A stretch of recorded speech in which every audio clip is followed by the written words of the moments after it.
Monsieur le Président, Messieurs les députés, Mesdames, Messieurs, chers camarades,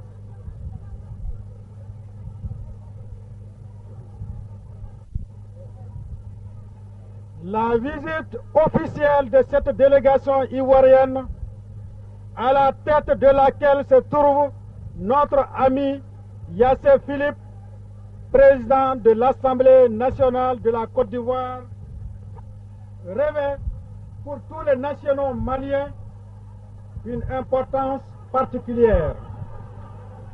En effet, la présence parmi nous, au bord du Niger, de 15 personnalités marquantes de la Côte d'Ivoire nous rappelle la naissance en octobre 1946 à Bamako, capitale soudanaise à l'époque, du grand rassemblement démocratique africain dont l'action a été déterminante dans la lutte pour la libération de l'Afrique de la domination étrangère.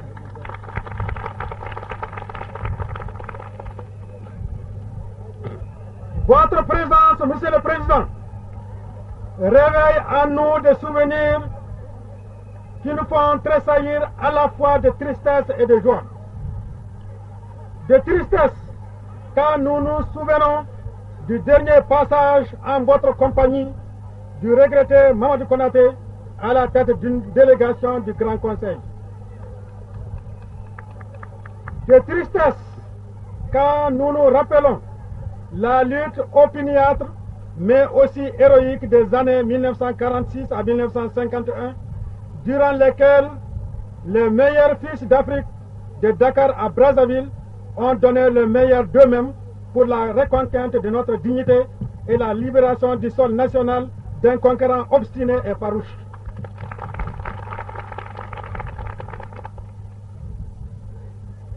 De tristesse, oui, car nos souvenirs voguent vers les grands patriotes africains, Biaka Boda, farouchement assassiné, Mamadou Konaté, Voisin Koulibaly, qui ont succombé à la tâche et dont l'exemple de droiture, de courage et de dévouement à la cause africaine n'a jamais fait défaut et qui feront l'orgueil et la fierté de nos générations futures.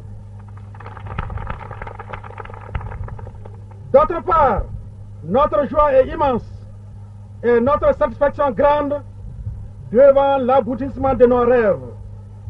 Nos victoires de plus en plus nombreuses sur le colonialisme et l'impérialisme, nos rapprochements vers l'unité africaine, la libération des États africains en constituent les témoignages les plus illustres.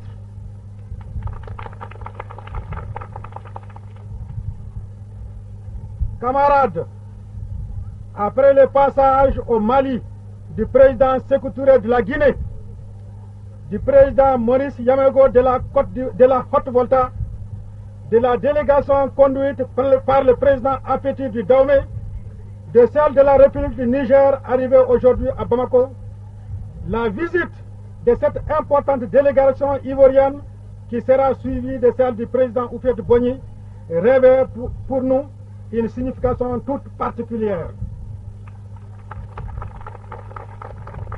Elle est la concrétisation de la détermination farouche de nos leaders à reprendre les liens qui unissaient les différents territoires au sein du grand rassemblement démocratique africain.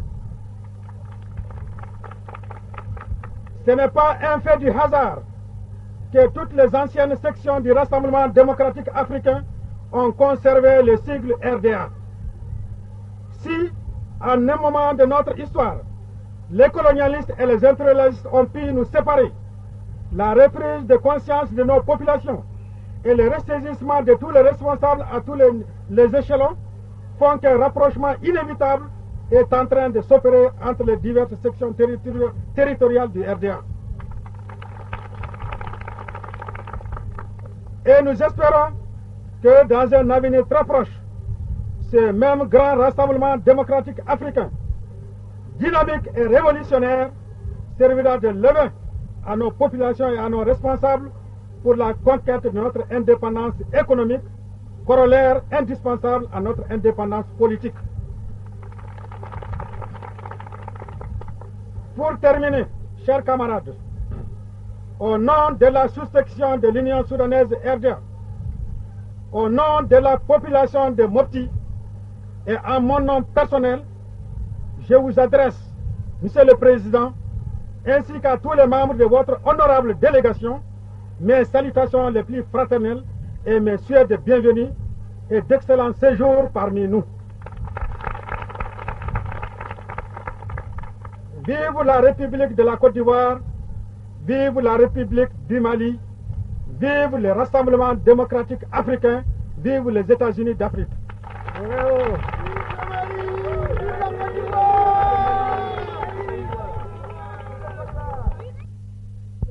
Monsieur le Président de l'Assemblée nationale du Mali, Monsieur le Gouverneur, mes chers collègues parlementaires, Mesdames, Messieurs, comme l'a évoqué notre ami député et sénateur Bokoum, j'ai eu en 1955 l'occasion, en compagnie de notre regretté ami Mamadou Konaté, d'être l'hôte de la ville de Mopti, à l'occasion d'une mission d'information économique que nous effectuons en ce temps-là dans l'intérêt de nos États, dans l'intérêt de nos territoires respectifs.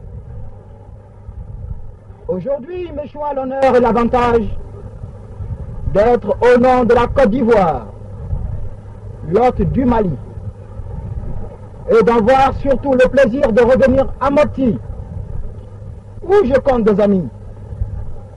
Et je voudrais vous dire à mon nom personnel, au nom de mon épouse qui m'accompagne, au nom des dirigeantes du PDCI de Côte d'Ivoire,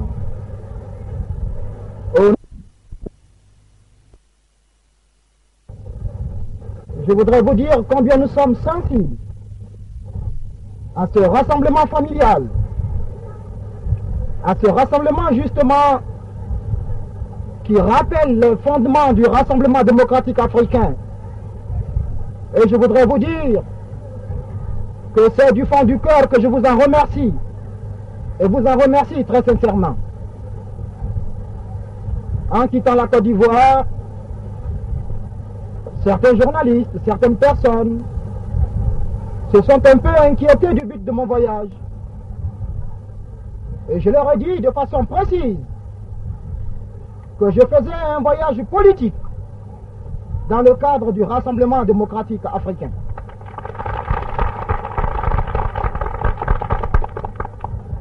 Et je leur ai dit assez brièvement que le Mali et la Côte d'Ivoire leur apporteront très rapidement la preuve de leur union et de leur solide fraternité. Mais mes chers amis, au moment où je vous visite, nous avons eu l'occasion de nous rencontrer, Ivoiriens, Maliens, dans différentes assemblées, en France, en Europe. Nous avons confronté nos problèmes. Et je dois vous dire tout de suite qu'il n'y a pas de divorce fondamental entre le Mali et la Côte d'Ivoire. J'ai évoqué un cas en parlant du partage de l'Afrique, comme cela s'opérait en 1946 à l'Assemblée nationale, du moins en métropole, entre les partis métropolitains. Et j'ai signalé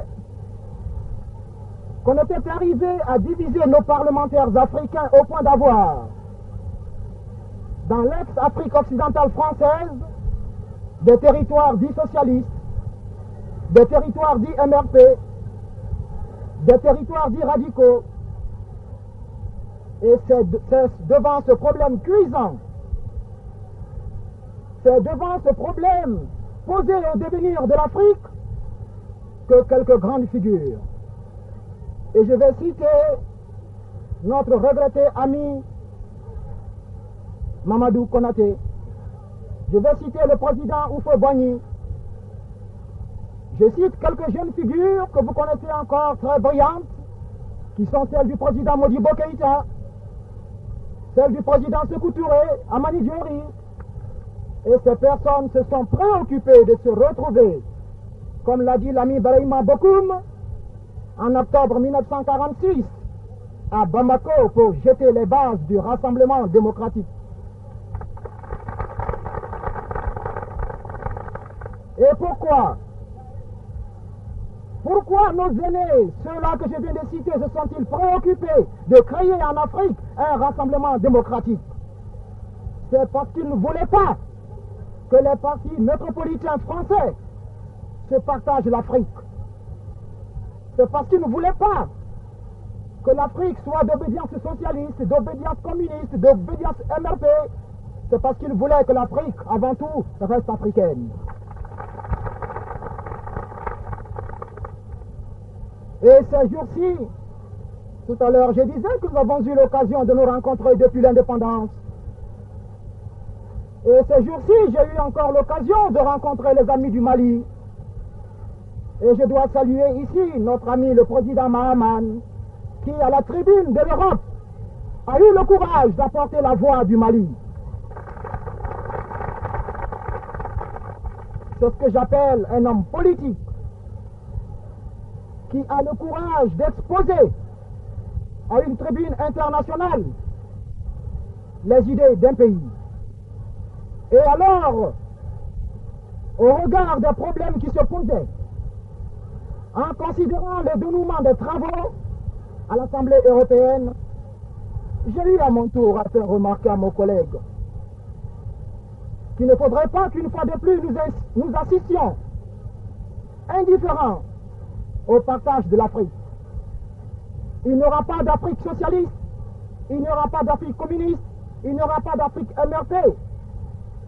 Mais demain, il n'y aura pas non plus d'Afrique partagée entre les membres du marché commun.